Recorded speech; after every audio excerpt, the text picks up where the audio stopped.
Eu era casada e eu idealizava assim um casamento que você vai casar, a mesma coisa da minha avó, morreu, é uma coisa linda, minha avó e meu avô foram casados há 50 anos, minha avó morreu em um ano, no outro ano meu avô morreu de tristeza. Ele não teve diagnóstico na morte dele. Por quê? Porque ele sentiu falta da minha avó. E, então eu pensava que minha vida ia ser daquele jeito. E quando eu tive o meu filho, com 6 anos, eu descobri que o meu marido, o pai dele, me traía. E eu saí da minha casa com a roupa do corpo. E falei, eu vou começar do zero. E dali eu comecei tudo do zero. Hoje o Pedro Henrique, ele tem 21 anos, ele está na 2ª faculdade, fez gastronomia, aí agora ele está fazendo direito, é um orgulho e ele é criado por uma mãe solo.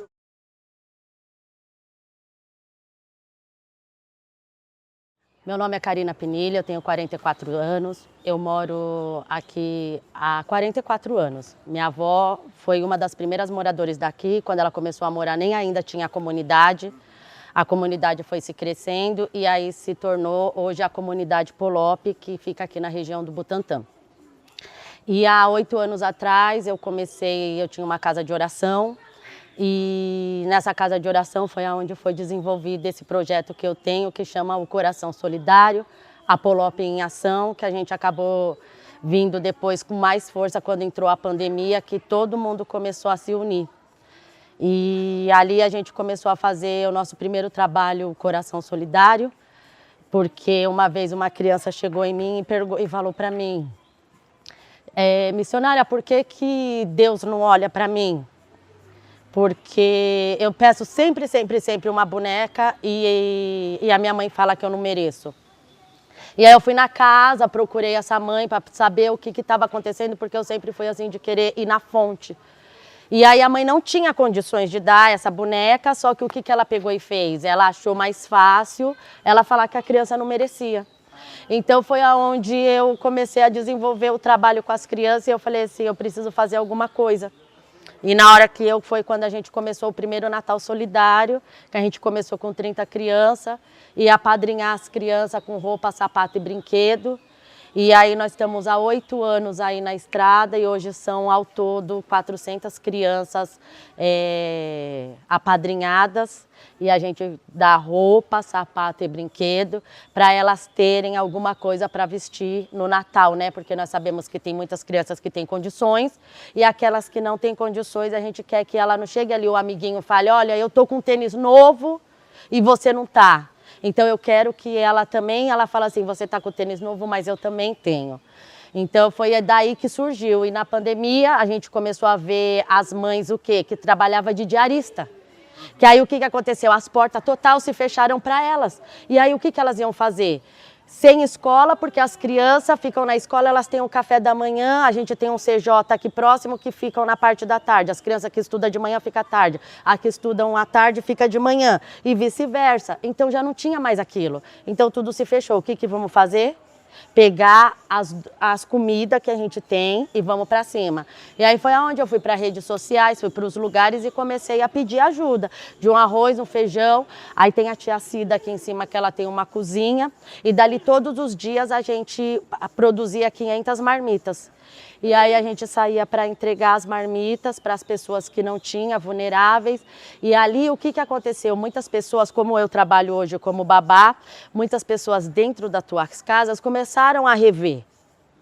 Que elas dentro de uma situação que elas podem ter um mundo ao redor delas, no dinheiro, tudo.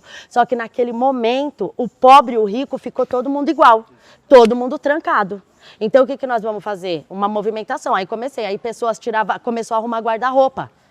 Então elas começaram a ter noção o que elas tinham dentro de casa, que elas nem usavam, só compra. E na pandemia começou, não, eu não tenho o que fazer, porque uma semana de pandemia, opa, legal, eu só vou descansar. Mas 1 mês, 2 meses de pandemia, eu não tenho mais nem o que limpar, porque eu não tenho mais empregada. Então o que eu vou fazer? Vou fuçar. Então mexeram na cozinha, começaram a tirar, mexeram nos guarda-roupa, começaram a tirar, e aí me chamava. E eu fui para a cara para cima, colocava máscara e todo mundo, você vai pegar Covid, e eu ia e dava a cara para bater. E ali eu fui diante do cenário todo que a gente estava passando, e eu fui para cima. Então a gente entregava roupa, a gente entregava os alimentos, e ia entregando tudo que a gente ia recebendo de doação. E aí também eu tenho uma outra amiga minha que é uma peça assim fundamental na minha vida, que é a Carmen. É uma mulher também muito guerreira, que eu quero que vocês conheçam também. E ela se uniu também junto comigo, e ela também trabalha, e aí também ficou afastada do trabalho, e a gente ia para as ruas. A gente pegava o carro dela, então depois que a gente fazia parte da comunidade, nós ia para onde? Para as ruas. E ali a gente entregava cobertor, a gente entregava as marmitas, e a gente começou aí nascer outra coisa, a campanha dos cobertores, porque em seguida veio o inverno e ninguém na rua. Aí a gente fazia a sopa, fazia o chá de gengibre com camomila, e a gente ia. E aí fizemos um programa Pãozinho Amigo, que a gente pedia pão em todas as padarias e ia para as ruas levar. Então durante o dia a gente atendia as comunidades e à noite a gente atendia as ruas.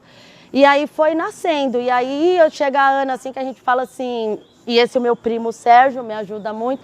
Aí a gente fala assim, não vou fazer mais. Mas aí, de repente, quando a gente tem algo destinado por Deus, o negócio chega na mão da gente e a gente tá. E aí, hoje, por Deus que eu falo, a Carmen nos ajudou, a gente conseguiu um cadastro, a gente recebe os legumes todas as quintas-feiras. Então toda quinta-feira aqui tem a feirinha, o pessoal sobe da comunidade, pega os legumes e as verduras toda quinta-feira. Também tem o projeto das marmitas.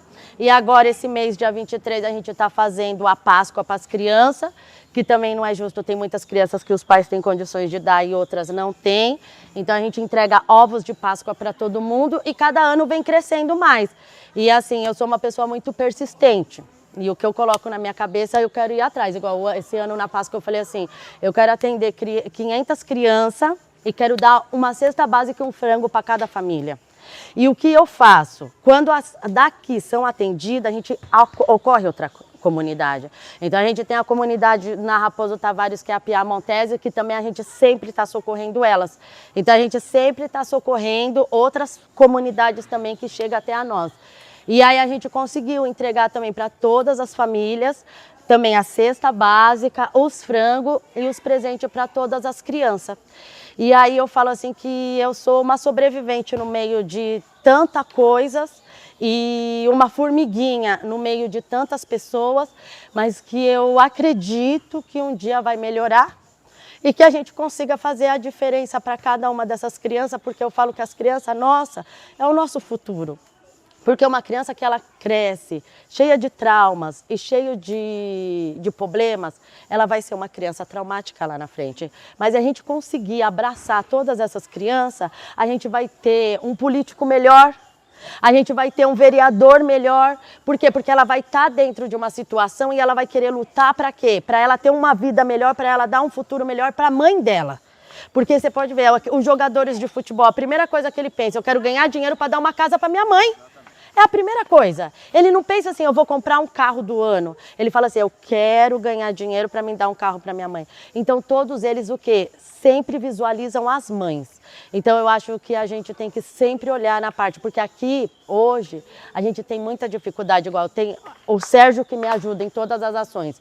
Ele tem um filho que ele é especial, que ele tem um autismo muito grave, e ele não pode sair para trabalhar e hoje o que acontece? Ele fica preso, né, diante disso tudo, mas a gente não tem um lugar aqui no Butantã que atende, que pode falar assim, hoje eu vou pegar essa criança que é especial, vou levar para um centro, ficar com ela durante o dia para fazer uma adaptação, para fazer uma fisioterapia, para tirar ela desse mundo de dentro de casa, dos calmantes, e depois no final do dia ela voltar. Então a gente não tem isso. Então é isso que a gente quer lutar todos os dias, que alguma coisa melhor vai acontecer, que amanhã ou depois, mesmo que a Karina não esteja aqui, mas que esteja uma outra pessoa que deu a continuidade do meu trabalho para sempre pensar que vai melhorar tudo.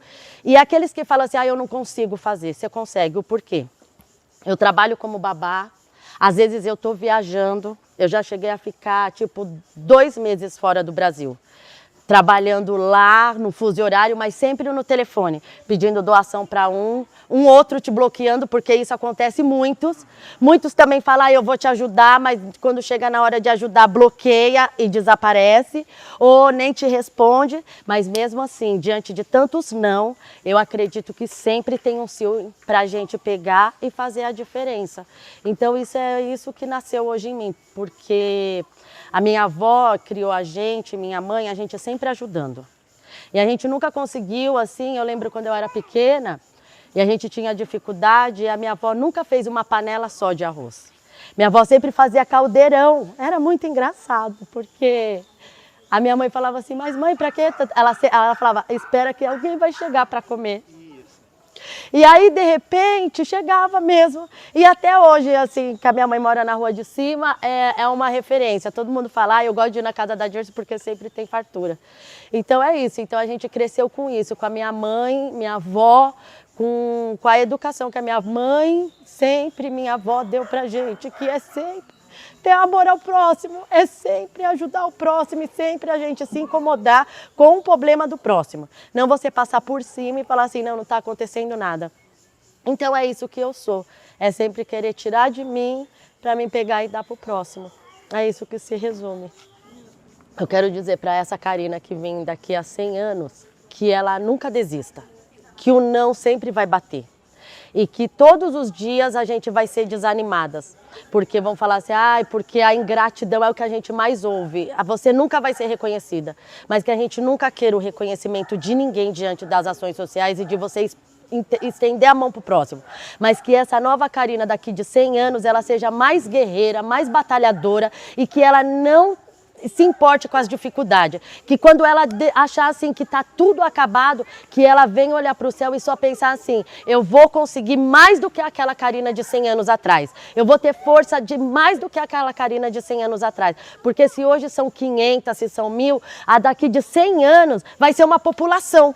Então é isso que eu espero, que cada dia, cada um de nós, que a Zona Norte pega na mão da Zona Oeste, que a Zona Oeste pega na mão da Zona Leste e que cada dia, daqui 100 anos, a gente junto vamos ser mais que forte. É isso que eu deixo o recado para a nova Karina.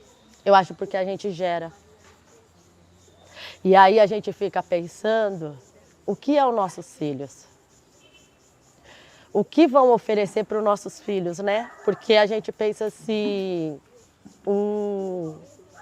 Aquele que abraça, a gente que é mãe, assim, eu tenho um filho só, mas eu fico pensando dessas mães igual eu entro assim, eu tenho casos assim, de cada ano do Natal Solidário a mãe chegar grávida.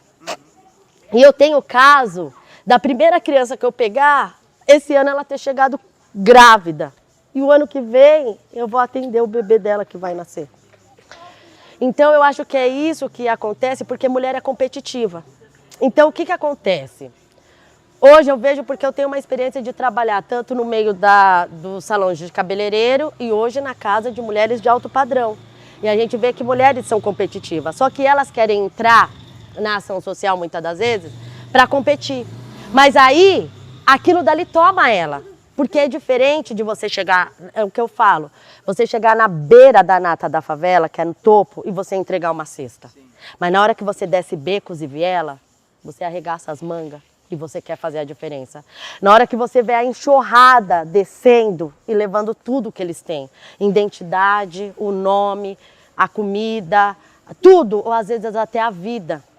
De você entrar na casa de uma família e você ver que ela está quase perdendo o pé porque na enxurrada ela pegou a leptospirose. De você entrar e você ver uma criança que acabou de nascer tomando água com fubá. E aí você vai pensar o quê? Não, peraí, eu tenho tanta coisa, por que eu não vou dividir? E aí eu falo assim, que Deus ele começa a bater na tua cabeça e falar assim, não, você vai ajudar. E aí você vai perder a noite de sono. E o homem, ele não é sensível para isso. Então, assim, tem homem que entra com a gente para fazer, mas ele entra para fazer o esforço, né, para pegar uma caixa, para ajudar a entregar. Mas para ele pegar e falar assim, não, eu vou pedir, de 5, sobra um que tem a cara de pau que a gente tem. Eu falo que hoje... As mulheres, para complementar a sua pergunta, elas precisam de homens só para beijar na boca. Porque elas conseguem ter a independência delas financeira. Elas conseguem levantar uma casa sozinha. Elas conseguem ser a mãe e o pai. Porque hoje eu vejo muitas crianças, às vezes, que são frustradas, até no alto nível, que as mulheres querem mandar aquele padrão, não, eu sou casada, eu tenho um sobrenome, mas são os lares frustrados. Por quê? Porque o marido xinga, faz isso e tudo na frente daquela criança, e aquela criança cresce com traumas. E muitas das vezes você pegar e crescer com um filho, você sendo só a mãe, mas você sendo exemplo, porque ele vai ver você todo dia saindo debaixo de chuva, de sol, dando sinal para o ônibus e você tendo a sua carteira registrada, do que você ter um pai que muitas das vezes fica dentro de casa assistindo Netflix e a mãe está indo trabalhar. Entendeu? Por quê? Porque ela quer manter para a sociedade, eu sou casada. Então hoje em dia a gente não precisa mais viver nesse tabu. A gente não precisa. O que a gente precisa hoje em dia é ser somente um ser humano melhor. É a gente não tirar nada de ninguém, é a gente ajudar todo mundo, é a gente querer sempre o bem do próximo, é a gente querer ajudar o próximo, se comover sempre com o problema do próximo e a gente sempre querer o bem. Então hoje em dia a gente não precisa estar assim pensando assim, ai, eu tenho que ser casada para me pegar e resolver isso. Não, você pode dizer assim, eu não preciso ter um homem do meu lado para resolver essas coisas. Se for uma pessoa para somar, tudo bem. É melhor não ter, é melhor você pegar e ficar sozinha. Porque quantas pessoas hoje aumentou o submicídio? Quantas mulheres têm sido mortas, por quê? Porque quer viver um padrão de vida, e aí quando ela pega e fala pro cara, eu não te quero mais, o cara vai e mata ela, e mata o filho. É justo isso? Então é isso. Aqui hoje a gente tem muitas mães solteiras, muitas mães solteiras. A gente tem mãe que vai pro lixão, pegar lixos recicláveis para ajudar os filhos. Mãe que vão para os finais da feira para pegar as coisas para os filhos. E as mães que vão para a luta todos os dias para elas pegarem e dar comida para os seus filhos. Mas elas estão indo para a luta diária delas. Independente como vai ser, a gente não sabe, mas ela sabe que no final do dia vai ter uma comida para os filhos comer. Então eu falo que mulheres são leoas. E aí, é justo elas terem um marido que a mulher pegou o dia todo, revirou o lixo, tentou resolver alguma coisa para o seu filho e à noite apanhar? Não. É isso. Então é melhor ter mãe solo.